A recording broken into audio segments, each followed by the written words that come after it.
All right, so welcome to another video. This is day 23. Honestly, I'm running out of stuff to do. um, anyways, so today is just going to be fairly straightforward and putting the garage kind of back in order. The shelf that was supposed to be going in is supposed to get delivered on the 22nd. It started off in Greensboro, which is an hour and a half from my house. And then by the end of the day, it made its way from Greensboro all the way to Salt Lake City. So no idea when that's actually going to get in. So let's not worry about waiting for it, and let's go put the garage back in order. So all in all, it's really not that bad. I'll need to pull the Corvette back in. No big deal. Those three tables need to go to one of my wife's coworkers. The golf bag will go back in that little cubby hole once the shop vac and shop seat go back underneath. That goes in the recycling. That, I need to find a spot for it. Not sure what I'm gonna do with that.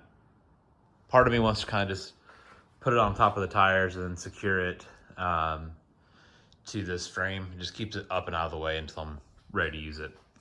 Then some random miscellaneous stuff that's on the workbench. That shouldn't be too bad either. These three are going to be for putting up over here. And again, I do want to hold off on putting those up until that shelf comes in. Otherwise, really not that bad of a little mini project. So let's go ahead and get to it.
All right, so got the bulk of it done. Those still need to go in my car to be able to take to the coworker, pull the Corvette in, obviously, and take some stuff inside and up into the attic. So the box is turkey trot and other Thanksgiving decorations. That jacket is what I was wearing to help protect myself from insulation when I was sticking my arm all the way up there and getting nothing out of it. I'll throw the cooler down here. So we have an Arctic 45, which will go down there, which is actually on the back deck right now. So I'll go ahead and do those. Yeah, that's pretty much a quick 15-minute, 10-minute cleanup on the garage. And yeah, thanks for coming, and hopefully there'll be something more interesting tomorrow.